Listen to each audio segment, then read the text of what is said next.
Halo pembelajar akuntansi, saya Rudianto, seorang praktisi dan pengajar akuntansi, akan memandu untuk mempelajari akuntansi selangkah demi selangkah, bagian demi bagian, hingga mengerti akuntansi dengan baik melalui video tutorial ini.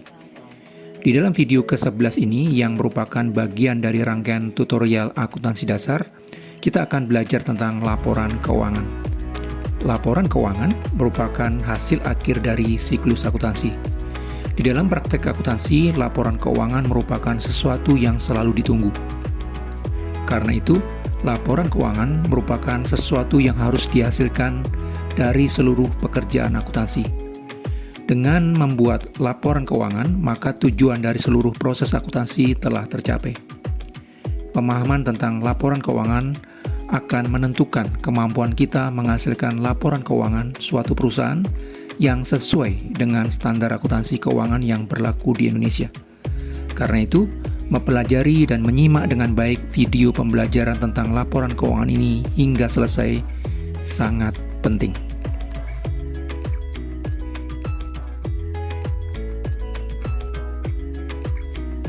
Neraca lajur adalah selembar kertas berkolom-kolom yang dapat dipergunakan dalam pekerjaan akuntansi secara manual untuk membantu menggabungkan pekerjaan pada akhir periode akuntansi menjadi laporan keuangan.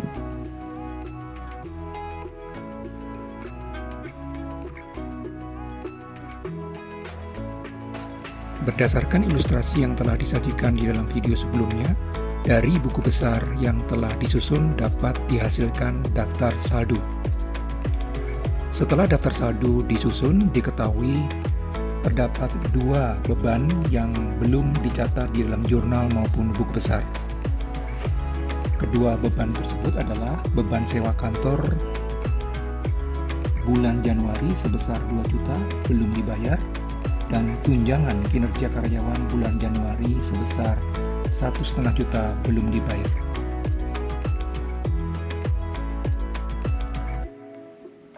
Ketika neraca lajur digunakan sebagai alat bantu untuk menyusun laporan keuangan, maka berdasarkan daftar saldo yang telah disusun dari buku besar, semua akun dan saldonya dipindahkan ke kolom pertama dari neraca lajur tersebut.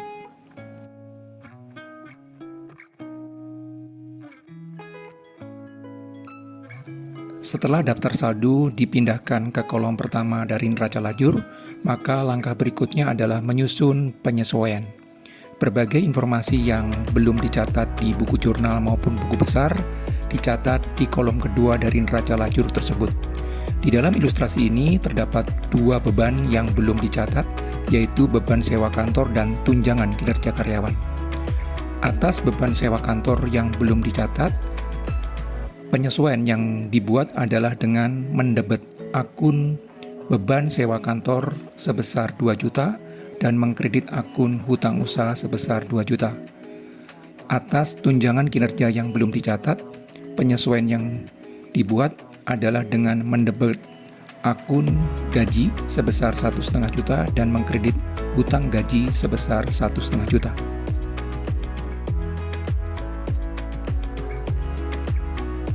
Setelah penyesuaian disusun di kolom kedua, maka langkah berikutnya adalah menyusun laporan keuangan, di mana bagian yang pertama adalah laporan laba rugi. Elemen dari laba rugi adalah pendapatan dan semua beban operasional pada periode yang bersangkutan. Maka, kolom ketiga ini diisi dengan mengkredit akun pendapatan sebesar 28 juta, mendebet akun beban transportasi sebesar 10 juta, mendebet akun gaji sebesar 7,5 juta, dan mendebet akun beban sewa kantor sebesar 2 juta. Total debit ini sebesar 19.500.000, sedangkan total kredit di dalam kolom ketiga ini adalah 28 juta. Selisih antara total kredit tadi dengan total debitnya sebesar 8,5 juta dicatat sebagai laba usaha pada periode yang bersangkutan.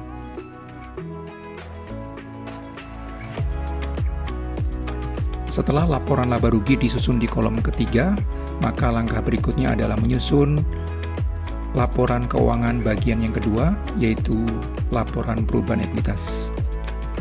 Elemen dari laporan perubahan ekuitas di dalam perusahaan yang berbentuk perseorangan adalah modal pemilik pada awal periode, ditambah dengan laba usaha pada periode yang bersangkutan, dikurangi dengan prive pada periode tersebut, menghasilkan modal pemilik pada akhir periode.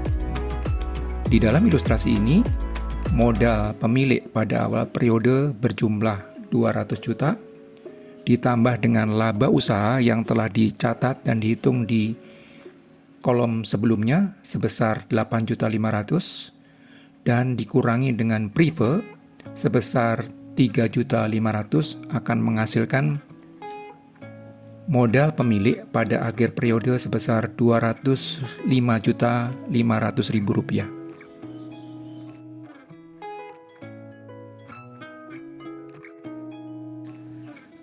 Setelah laporan perubahan ekuitas disusun di kolom keempat dari neraca lajur, maka langkah berikutnya adalah menyusun laporan keuangan bagian yang ketiga, yaitu laporan posisi keuangan. Elemen dari laporan posisi keuangan adalah aset, liabilitas, dan ekuitas.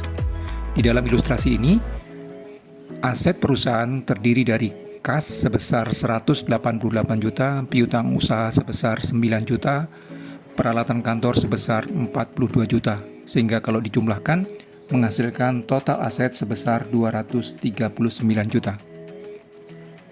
Sedangkan liabilitas perusahaan terdiri dari hutang usaha sebesar 32 juta dan hutang gaji sebesar 1,5 juta. Sedangkan ekuitas terdiri dari modal pemilik pada akhir periode yang bersaldo Rp205.500.000, sehingga total liabilitas dan ekuitas sebesar 239 juta. Setelah neraca lajur diselesaikan, maka dapat disusun laporan keuangan. Berdasarkan kolom ketiga dari neraca lajur dapat disusun laporan laba rugi yang merupakan bagian pertama dari laporan keuangan.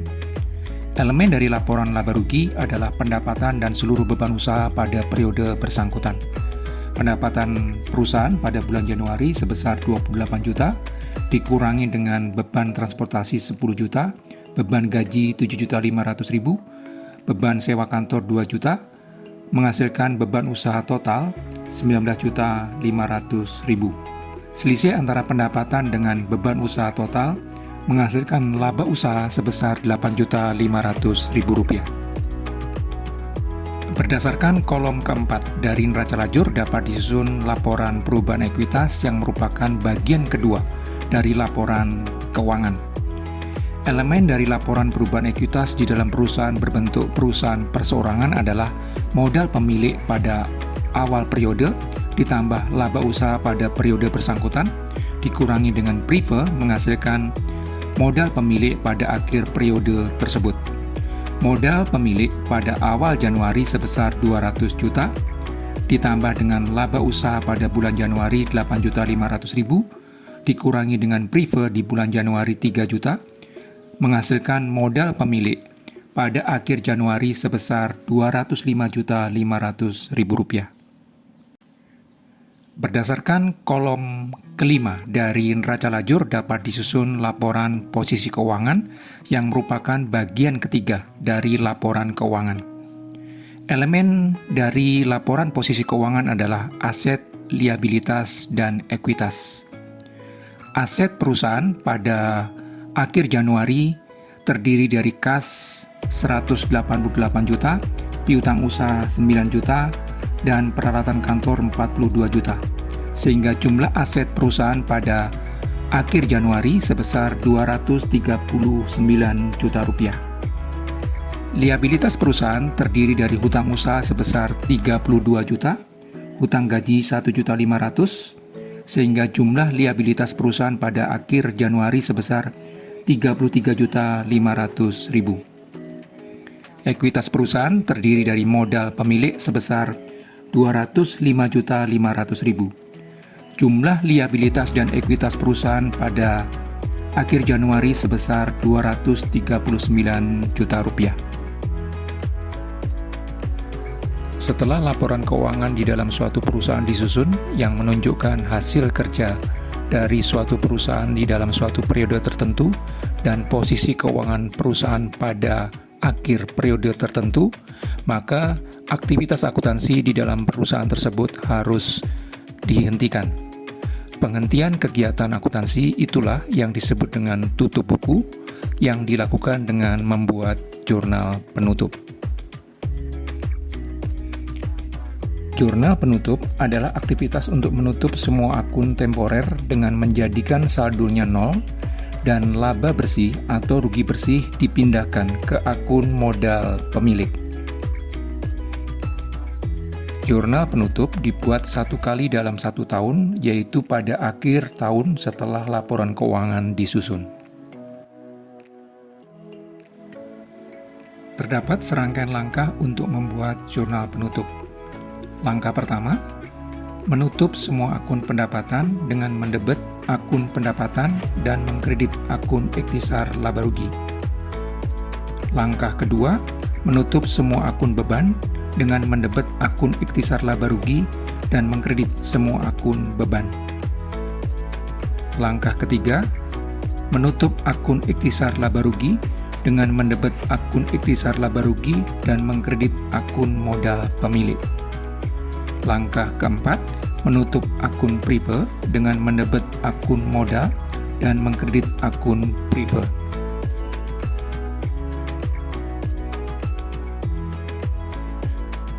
Berdasarkan laporan keuangan yang telah disusun, maka jurnal penutup di dalam perusahaan ini disusun dengan mendebet akun pendapatan sebesar 28 juta, mengkredit akun ikhtisar laba rugi sebesar 28 juta.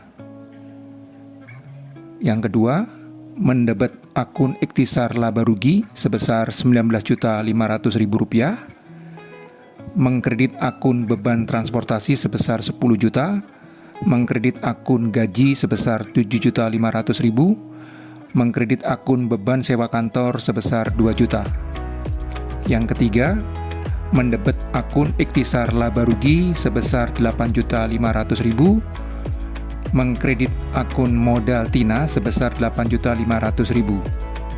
Yang keempat, akun modal TINA didebet sebesar 3 juta dan akun prive dikredit sebesar 3 juta rupiah.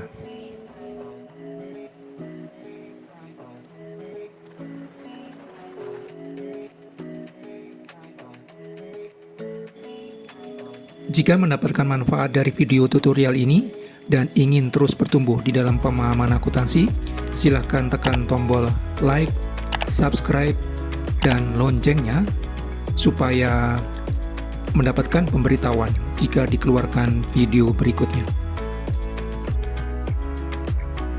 Sebagai praktisi dan pengajar akuntansi yang juga penulis berbagai buku akuntansi, materi tertulis dari video ini bisa didapatkan dari berbagai buku akuntansi yang saya tulis, khususnya pengantar akuntansi yang terbit di tahun-tahun yang berbeda.